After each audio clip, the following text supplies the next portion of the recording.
நான் இயேசுவோடு வந்திடுவேன் அவர் வார்த்தையோடு.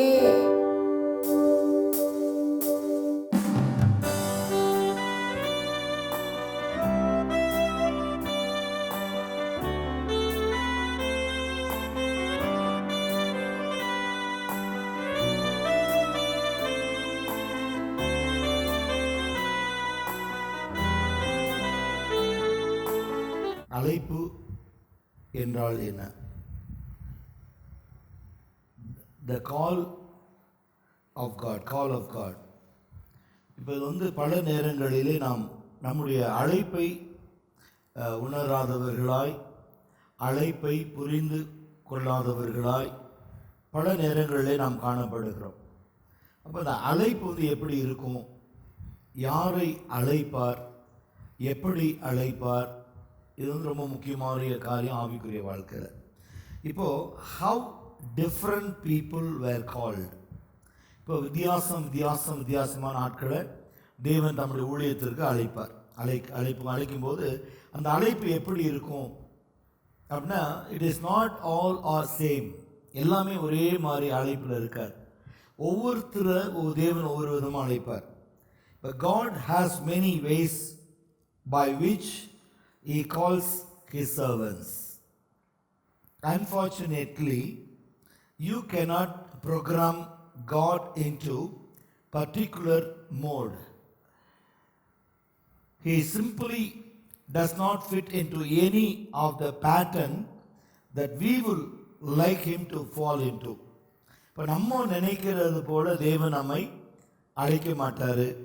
நம்ம நினைக்கிறது போல மற்றவங்களை ஊழியத்திற்கு பிரித்து எடுக்க மாட்டார். இப்போ தேவனுடைய அழைப்பு என்பது மிக மிக முக்கியமானதாய் அவருடைய தீர்மானத்தின்படி, அவருடைய திட்டத்தின்படி, அவருடைய வழி நடத்துதலின்படி தான் அழைப்பு காணப்படும். To share with you several different methods by which God may call you to work for Him. அப்போது நிறைய வழிகள் இருக்குது. அதை நான் உங்களுக்கு ஒன்று சொல்லிக் கொடுக்குறேன், ஹெட்டிங்கோட சொல்லிக் கொடுக்குறேன். நீங்கள் அதை கவனமாக பார்க்கலாம். The divine call of Paul through quiet conviction. The divine call of Paul through quiet conviction. 1 Corinthians chapter 9 verses 16. 1 கொரிந்தியர் 9ஆம் அதிகாரம் 16ஆம் வசனம். 1 கொரிந்தியர் 9வது அதிகாரம் 16வது வசனம். சுவிசேஷத்தை நான் பிரசங்கித்து வந்தும் மேன்மை பாராட்ட எனக்கு இடமில்லை. அது என்மேல் விழுந்த கடமையாய் இருக்கிறது. சுவிசேஷத்தை நான் பிரசங்கியாதிருந்தால் எனக்கு ஐயோ. அப்போ for through I preach the gospel, I have nothing to glory of. The necessity is laid upon me. அது என்மேல் விழுந்த ஒரு கடமை. இப்போ நம்ம ஜெபிக்கிறோம், அது உங்கள் மேலே விழுந்த கடமை. உபவாசிக்கிறோம், அது உங்கள் மேல் விழுந்த கடமை. வேதம் வாசிக்கிறோம், அது உங்கள் மேல் விழுந்த கடமை. பிரசங்கிக்கிறோம், அது உங்கள் மேல் விழுந்த கடமை. இதை ஒரு பெரிய அழைப்பை எடுத்துக்க முடியாது. இது உண்மையில விழுந்த கடமை, நீ செஞ்சு தான் ஆகணும். அடுத்த காரியம் பாருங்க. விதவுட் சச் அ கன்விக்ஷன், ஒரு அறிக்கை செய்தல். இப்போ பாலுடைய வாழ்க்கையில் பார்த்தீங்கன்னா குவைட் கன்விக்ஷன் என்று பார்க்கிறோம். பாலுடைய ஒரு சிம்பிள் கன்விக்ஷன் இல்லையா? அவர் கேட்குறார், முள்ளில் உதைப்பது கடினமோ? இப்போ நீ யார்? நீ துன்பப்படுத்துகிற இயேசு நான் தான். அப்போது அடுத்த நிமிஷத்தில் பாலுடைய நிலைமை மாறுகிறது. அவன் ஒப்பு கொடுக்கிறான், அர்ப்பணிக்கிறான், கர்த்தர் அவனை அங்கீகரிக்கிறார். இது குவைட் கன்விக்ஷன். அது மட்டும் நீங்கள் கொஞ்சம் டீப்பாக உள்ளே போகணும். நீங்கள் அடுத்த இரண்டாவது point, the divine call of Abraham through the word of the Lord. இப்போ பாலுக்கு எந்த அழைப்பு கிடைச்சிச்சு? the quiet conviction, கன்விக்ஷன் பார்க்குறோம். ரெண்டாவது பார்க்கும் பொழுது divine call of Abraham through the word of God. வார்த்தையினாலே ஆபிரகாமை தேவனாகிய கர்த்தர் இந்த கனமான ஊழியத்திற்கு அழைக்கிறார். இங்கே ஆதியாகமும் உங்கள் ரெஃபரன்ஸ்க்காக சொல்கிறேன், 12ஆம் அதிகாரம் 1 தொடங்கி 4 வரை நாம் பார்க்கலாம். இப்போ இது வந்து so Abram depart as the Lord had spoken unto him, and Lot went with him, and Abram was 75 years old when he departed out of Haran. இது நீங்க வந்து 75 வயது. அப்போ நீங்க கேட்கலாம், ஒரு அழைப்பிற்கு வயசு இருக்கா பிரதர், படிப்பு இருக்கா, இல்லை வேறு ஏதாவது இருக்கா நீங்க கேட்டீங்கன்னா, அது வந்து நீங்க யோசிச்சு கூட பார்க்க முடியாத ஒரு நிலை கர்த்தர் உண்டு பண்ணுகிறார். சரிங்களா? மூணாவது காரியம் சொல்றேன், a divine call of Jacob through a dream. Divine call of Jacob through a dream. Okay? இதுக்கும் நான் உங்களுக்கு ரெஃபரன்ஸ் கொடுக்கிறேன். ஆதியாகமம் 28ஆம் அதிகாரம் வசனம் 12 தொடங்கி 16 வரைக்கும் நம்ம பார்க்கலாம். இப்படி நீ வந்து ஒவ்வொருத்தரையும் நம்ம வந்து ஒரு ரோல் மாடலாக தான் எடுத்துக்க முடியும். எல்லாத்தையுமே சரி என்னை ஆபிரகாமை போல அழைங்க, அல்லது ஒரு யாக்கோபை போல அழைங்க, இல்லை ஒரு யோசுவாவை போல அழைங்க, ஒரு மோசேவை போல அழைங்க நம்ம சொல்ல முடியாது. நமக்கு வந்து ஒரு வித்தியாசமான அழைப்பு கர்த்தர் கண்டிப்பாக வச்சுருப்பார். எப்போதுமே நீங்கள் நினைக்கணும், எனக்கு அந்த அழைப்பு இருக்குது, அதை கர்த்தர் உறுதிப்படுத்தணும். ஒரு பிரசங்கத்தின் வழியாக, ஒரு ஜெபத்தின் வழியாக, ஒரு உபவாசத்தின் வழியாக, அது நான் தூங்கும்போது சொப்பனத்தின் வழியாக எப்படியாவது கர்த்தர் அதை வெளிப்படுத்தணும். அப்படின்னா உங்களுக்கு சேர வேண்டிய நேரத்தில் அதை கொண்டு வந்து உங்களுக்கு சேர்த்துருவார். இப்போ அதை நான் எப்போவுமே சொல்லுவேன், உங்களுடைய அழைப்பு வந்து வசனத்தின் மூலமாக இருக்கும். நான் சொன்னேன் இல்லையா, இப்போ நீங்கள் வந்து திடீர்னு உங்களுக்கு ஆண்டவர் உணர்த்துவார், நீங்கள் ஒப்பு கொடுங்கம்பாரு, நீங்கள் ஒப்பு கொடுத்துருவீங்க, அது அழைப்பாக இருக்கும். அல்லது இடைவிடாமல் ஜெபம் பண்ண ஆண்டவர் உணர்த்துவார், இடைவிடாமல் ஜெபம் பண்ணுவீங்க, அதுவே அழைப்பாக மாறிடும். கர்த்தது அல்லது உங்களை மெல்லிய சத்தத்தினாலே உங்களோடு பேசி ஆபிரகாமை போல தேவன் அழைக்கலாம். அந்த அழைப்பையும் நீங்கள் ஏற்றுக்கொண்டு செய்யலாம். அது இல்லாமல் சொப்பனத்தை பார்க்கலாம், வெளிப்பாடுகளை பார்க்கலாம். அது தனிப்பட்ட முறையில் உங்களுக்கு தேவனாகிய கர்த்தர் கொடுக்கறதான ஒரு அழைப்பாக இருக்கும். இதை 4வது நான் சொல்லி கொடுக்குறேன், the divine call of Moses through an unusual and unnatural occurrence that drew his attention.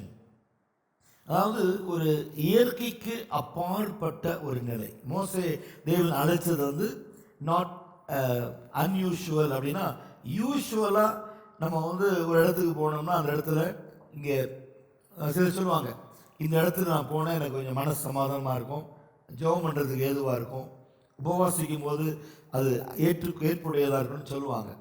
ஆனால் இங்கே கொஞ்சம் வித்தியாசமாக ஆவியன் எப்படி சொல்கிறார் அப்படின்னா, இந்த மோசேவோடு தேவன் இடைப்பட்டது அன்யூஷுவல், அன்நேச்சுரல். இயற்கையோடு இணைந்து போகிறது அல்ல, வழக்கமாக நடக்கக்கூடிய ஒரு காரியம் அல்ல. இதுவரைக்கும் அவருடைய வாழ்க்கையில் அநேக முட்செடிகள், ஆடு மேய்க்கிறவனாக இருக்கிற மோசே அநேக முட்செடிகளை பார்த்திருக்கலாம். ஆனால் அன்றைக்கு இவன் பார்க்கிற முட்செடி வித்தியாசமாக இருக்கு. அந்த முட்செடி பற்றி எரிகிறது, ஆனால் அது அழிந்து போகலை. அது அன்யூஷுவல், அன்நேச்சுரல். இது ஒரு அழைப்பு, புரிஞ்சுங்க. இது கூட நீங்கள் பார்த்தீங்கன்னா எக்ஸடஸ் சாப்டர் 3 1-6 நீங்கள் பார்க்கலாம். அடுத்தது பார்த்தீங்கன்னா அந்த மோசேவே இன்னும் கொஞ்சம் விளக்கமாக சொல்லலான்னு ஆசைப்படுறேன். இன்னொரு அழைப்போட மோசே உங்களுக்கு சொல்லிக் கொடுக்குறேன். 5வது, the divine call of Aaron through Moses. ஆரோனை அழைச்சார். எப்படி அழைக்கிறாரு? ஒரு ஊழியக்காரனை வச்சு ஆரோன் அழைக்கிறார். இப்போ மோசேவை வச்சு ஆரோன் அழைக்கிறார். இப்போ ஆறாவது அழைப்பு நான் சொல்லிக் கொடுக்க போறேன். The divine call of Joseph through his childhood dreams. ஜோசஃபுடைய அழைப்பு எப்படி இருக்கு? சிறு வயதிலே அவன் கண்டதான சொப்பனங்கள். The divine call of Joseph through his childhood dreams. Genesis 37:5-10. ஆதியாகமம் 37ஆம் அதிகாரம் 5 தொடங்கி 10 வரைக்கும் நீங்க பார்த்தீங்கன்னா அந்த Joseph through his childhood dream. தேவன் யோசேப்பு எப்படி அழைக்கிறார்? சிறு வயதிலே இவன் பார்க்கிறதான சொப்பனங்களினாலே கர்த்தர் தம்மை அவனுக்கு வெளிப்படுத்தி அவனை இந்த கனமான ஊழியத்திற்கு தேவன் அழைக்கிறார். இது ஆறாவது காரியம். இதெல்லாம் நம்ம தொடர்ந்து படிச்சுக்கிட்டே இருக்கோம், அதில் மனசில் இருக்கு. அடுத்தது ஏழாவது அழைப்பு நம்ம பார்க்கும் பொழுது the divine call of Joshua when Moses sent him. The divine call of Joshua when Moses sent him. Book of Exodus chapter 17 verses 9-11. யாத்திராகமம் 17ஆம் அதிகாரம் வசனம் 9 தொடங்கி 11 வரைக்கும் நீங்க பார்க்கலாம். And Moses said unto Joshua, choose us out men and go out, fight with Amalek. Tomorrow I will send on the top of the hill with the rod of God in mine hand. So Joshua did as Moses had said to him, and fought with Amalek. And Moses, Aaron, and Hur went up to the top of the hill. And it came to pass, when Moses held up his hand, and Israel prevailed. And when he let down his hand, Amalek prevailed. Now we step into 8th point, the call of Samuel. How God called Samuel.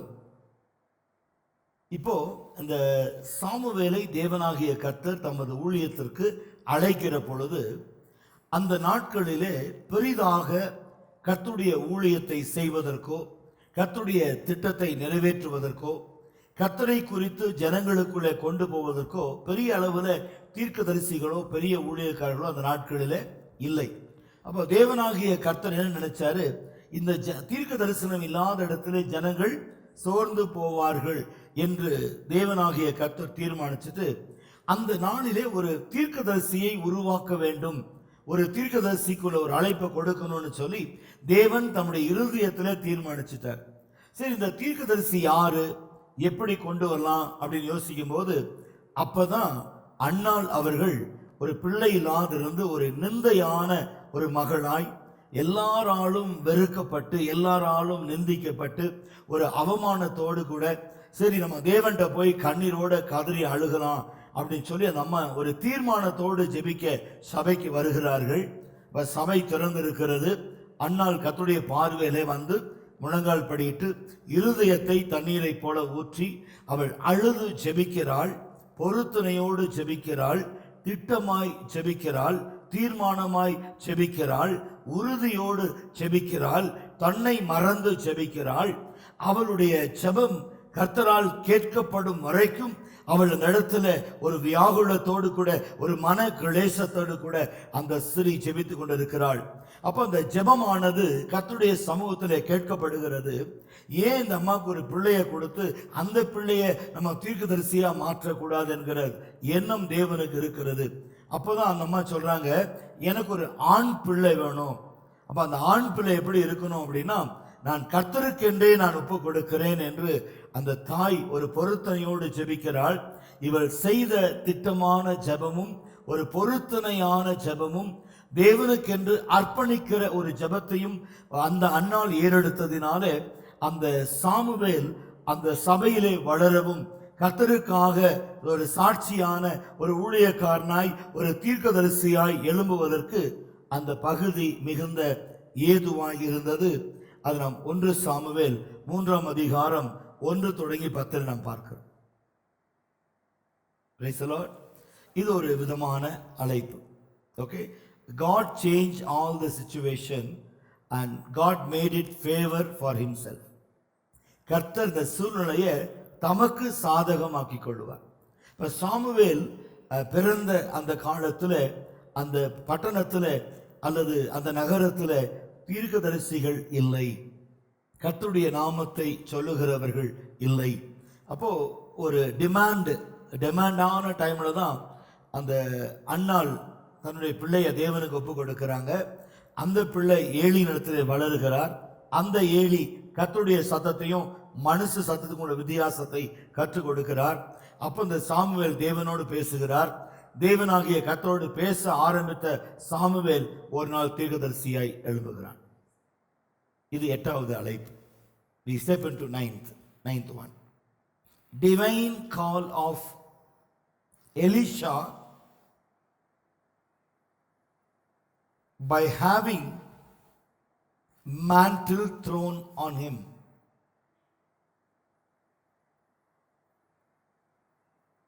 Okay, the divine call of Elisha by having a mantle thrown on him. 1 Kings 19:19. இதுவன ஒரு வாசிக்கலாம்.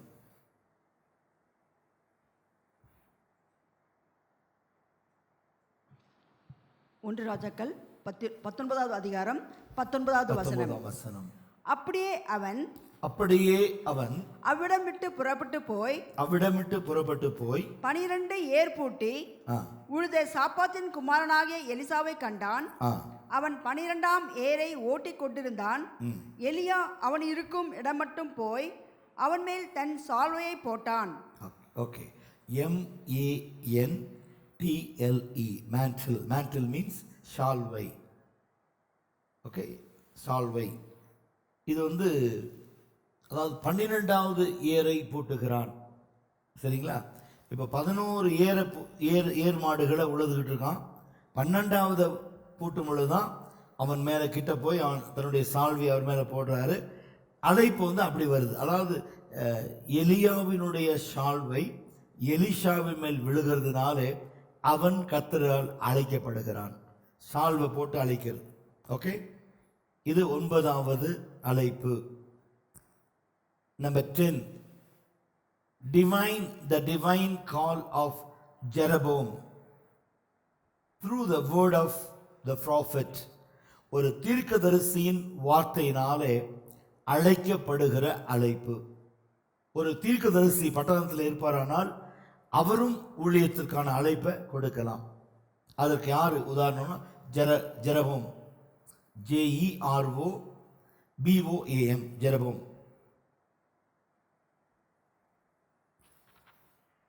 ஒன்று ராஜாக்கள் 1 Kings chapter 11 29 to 38. ஒன்று ராஜாக்கள் 11ஆம் அதிகாரம் 29 தொடங்கி 38 வரைக்கும், 29 to 38. இந்த பகுதியை நீங்கள் பார்த்தீங்கன்னா எப்படி ஒரு அழைக்கப்படுகிறார் அப்படிங்கிறது நீங்கள் பார்க்கலாம். அதாவது இல்லுஸ்ட்ரேட்டட் ப்ராஃபஸி. அஹிஜா என்கிற மனிதன் என்ன செய்கிறாரு, ஒரு புதிய துணியை 12 பீஸா கிழிக்கிறார். Okay, new garment into 12, tear a new garment, tear into 12 pieces to give a visible demonstration to how God would tear the kingdom from Solomon. Okay, இப்போ 12 பீஸா அது பிரிய போகுது. அப்புறம் 10 பீஸ் 10 பீசஸ் 10 பீஸ் எப்படி இருக்க போகுது, அந்த 2 பீஸ் எப்படி இருக்க போகுது அப்படிங்கிறதான விளக்கங்களையும் நீங்கள் பார்க்கலாம். அதாவது ஜெரபகம் இருக்கார் இல்லையா, அவர் என்ன செய்கிறார் அப்படின்னா the region, அதாவது 10 நார்தர்ன் ட்ரைப்ஸ் த இஸ்ரேல், ஓகே, அதுக்கு இவர் ரெப்ரசன்டேட் பண்ணுறார், ஜெரபகம் ரெப்ரசன்ட் பண்ணுறார். மீதி 2 pieces would be left for Solomon's son and represented the tribe of Judah and Simeon. இப்போ அந்த புது துணியை 12 கிழிச்சு 10 யார்கிட்ட கொடுக்குறார் தேவன், ஜெரபம்கிட்ட கொடுத்து the northern kingdom அவ்வளவும் நீ பார்த்துக்கோ, மீதி 2 சாலமோனுடைய பிள்ளைகளுக்கு அதை கொடுக்குறாரு. ஒன்று யூதா கோத்திரம், இன்னொன்று சிமியோன் கோத்திரம். அந்த 2 கோத்திரத்தை மட்டும் கொடுத்துட்டு 10 பிடுங்கிட்டார் ஆண்டவர். உங்களுக்கு புரியும் நினைக்கிறேன் உங்களுக்கு. அப்போது இந்த யார்கிட்ட அது பிடுங்கப்பட்டுச்சு, சாலமோன்றது பிடுங்கப்பட்டுச்சு. சாலமோனுக்கு யார் கொடுத்தா, கர்த்தர். கர்த்தர் கொடுத்தார். ஆனால் அதே கர்த்தர் வாங்கி 10 இங்கேயும் 2 இங்கேயும் கொடுத்து, இந்தாப்பா உனக்கு 10 உனக்கு 2 போ. நியாயப்பிரகாரம் சாலமோனுடைய பிள்ளைகள் தான் பெரிய பங்கு வந்திருக்கணும். ஏன்னா சாலமோனுடைய நிர்விசாரத்தினாலும் சாலமோனுடைய தன்னுடைய அழைப்பையும் தான் தெரிந்து கொள்ளுதலையும் அவன் மிஸ்யூஸ் பண்ணதுனால கர்த்தர் அவனை புறக்கணித்தார். 11வது, the divine call of David through the anointing of the prophet. ஒரு தீர்க்கதரிசி அபிஷேகம் பண்ணுகிற பொழுது கர்த்தர் தாவீதை அழைக்கிறார். 1 சாமுவேல் 16ஆம் அதிகாரம் 11 தொடங்கி 13 வரை இருக்கிற வசனங்கள். Now I want to give you a 12th calling. 12வது. இது நிறைய இருக்கு, கிட்டத்தட்ட 18 அழைப்பு இருக்கு, 18 பேருடைய அழைப்பு இருக்கு. இந்த 18 அழைப்பு உங்களுக்கு கொடுத்துட்டோம்னா நீங்கள் 18 என்ன பண்ணலாம், ஒவ்வொருத்தருடைய அழைப்பையும் நீங்கள் தனித்தனியாக ப்ராஜெக்ட் பண்ணலாம். ப்ராஜெக்ட் எப்படி பண்ணுறதுன்னு தெரியலன்னா கூட நான் சொல்லிக் கொடுக்குறேன். 18 அழைப்பை நீங்கள் எழுதலாம், 18 ரெக்கார்ட் பண்ணலாம், இல்லை 18ஐயும் ஒரு ரெக்கார்டுக்குள்ளே கொண்டு வரலாம். இல்லை 18ஆக நீங்கள் ஜென்ரலாக எழுதி வைக்கலாம். ஆனால் நீங்கள் இண்டிவிஜுவலாக பண்ணும்போது தான் ஒவ்வொன்றுக்கும் ஒரு மேன்மை இருக்குது. அவங்க ஹிஸ்ட்ரி, பர்த், அவங்களுடைய லைஃப் ஸ்டைல், அவங்க obedience, disobedience, what God commanded, how much they fulfilled, how much they remain pending, இதெல்லாம் பார்த்தீங்கன்னா அந்த அழைப்பு உங்களுக்கு ஈஸியாக விளங்கிடும். இந்த 18 அழைப்பில் உங்கள் அழைப்பு என்னங்கிறதும் நீங்கள் தெரிஞ்சுக்கலாம், அது மைண்டில் வச்சுங்க. ஓகே, அடுத்தது பார்த்தீங்கன்னா the divine call of Solomon through a double dream. சாலமோனையும் கர்த்தர் அழைக்கிறார், இரட்டை கனவு, double dream. 1 Kings chapter 11 9 to 12. அதாவது டபுள்னு போடலாம், இல்லை ட்வைஸ்ன்னு கூட போட்டுக்கலாம். Twice or double. The Lord of God Israel, which had appeared unto him twice. 2 முறை. ஓகே, தாவீதுனுடைய பிள்ளை சாலமோனோடு இடைப்படுகிறார். அப்போது அந்த சாலமோனுக்கு அந்த கிருபை எப்படி கிடைச்சது அழைப்பு அப்படின்னா, அவருடைய தகப்பன் தாவீது நிமித்தமாக தான் சாலமோனுக்கு அந்த கிருபையை கர்த்தர் கொடுக்கிறார். David their fathers shake, but I will rend it out of the hand of their son அப்படிங்கிற வார்த்தைங்க வருது. 1 Kings 11 9 to 12 நீங்கள் எழுதி வச்சுங்க. அடுத்தது 13வது அழைப்பு, 13th call, the divine call of Isaiah through a vision. through a vision, ஒரு தரிசனத்தின் வழியாக ஏசாயா அழைக்கப்படுகிறார். ஏசாயா 6ஆம் அதிகாரம் 1 வசனமும் 8ஆம் வசனமும் 9ஆம் வசனமும். Isaiah chapter 6 verses 1 and 8 and 9 verses. 14வது சொல்லி கொடுக்கிறேன். The divine call of Ezekiel through the word of the Lord. தேவனுடைய வார்த்தையினாலே அவருக்கு தேவன் அழைப்பை கொடுக்கிறார். Ezekiel chapter 1 2 and 3. The priest Ezekiel the priest son of Buzi, in the land of Chaldeans, by the river Sebar, and the hand of the Lord was there upon him. அப்ப கர்த்தருடைய வார்த்தை அவருக்கு உண்டாகிறது. Word of the Lord came expressly அப்படின்னு அர்த்தம், துரிதமாய். ஒரு express வேகம் சொல்றோம்ல, அப்போ கர்த்தருடைய வார்த்தையில் என்னெல்லாம் இருக்கு? மெதுவாய் வருகிற சத்தம், வேகமாய் வருகிற சத்தம், மிக வேகமாய். இது வந்து எக்ஸ்பிரஸ் வேர்ட். அங்க இருக்கு பாருங்க, இங்கிலீஷ் பைபிள் இருக்கு. The word of the Lord came expressly. Express, ஒரு வேகமா வருது. அப்போ தேவை எங்க இருக்கோ அங்க வேகம் அதிகமாக தான் இருக்கும். ஒரு இடத்துக்கு தேவை, ஒரு தீர்க்கதரிசி தேவை அப்படின்னா கர்த்தரும் வேகமா செயல்படுவார், நிதானமா இருக்க மாட்டார். சில ஜனங்களை அழிவிலிருந்து மீட்டுக்கொள்ளணும்னா கர்த்தர் வேகமா செயல்படுவார். சரிங்களா? அது அடுத்தது 15வது, the divine call of Jeremiah through the word of the Lord. இவருக்கும் வார்த்தையினால தான் அழைப்பு உண்டாகுது, எரேமியாவுடைய அழைப்பு.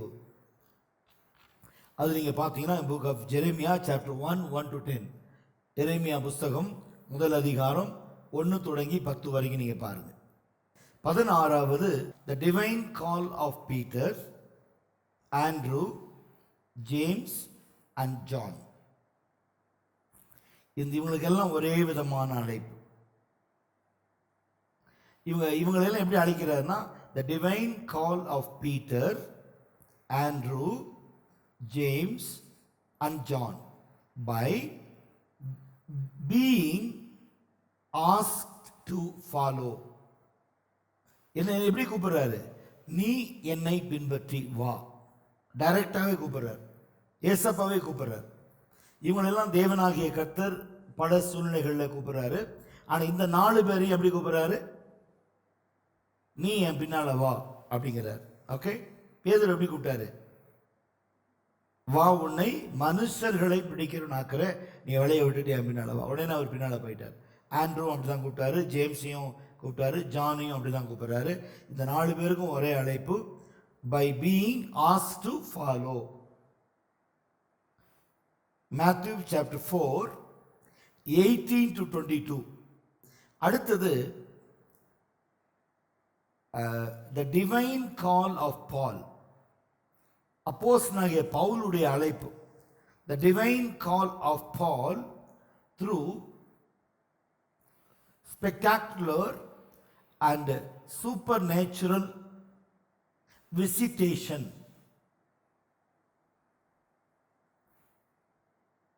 Spectacular and supernatural visitation அப்படின்னா வித்தியாசமான ஒரு இயற்கைக்கு அப்பாற்பட்ட ஒரு பிரவேசம்.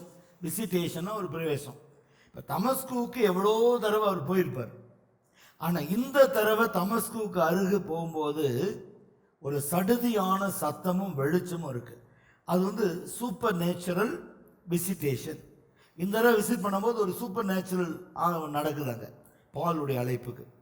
இது வந்து நீங்கள் பார்க்கலாம் ஆக்ட்ஸ் சாப்டர் 9:1-9. அப்போஸ்தலர் 9ஆம் அதிகாரம் வசனம் 1 தொடங்கி 9 வரைக்கும் நீங்கள் பார்க்கலாம். 18th word, the divine call of Timothy through his family, upbringing and the hand of Paul. First word, 2 Timothy chapter 1:5-6. 2 Timothy chapter 1:5-6. 1 Timothy 1:18. 2 Timothy chapter 2:1. 2 Timothy 1:9. The weeping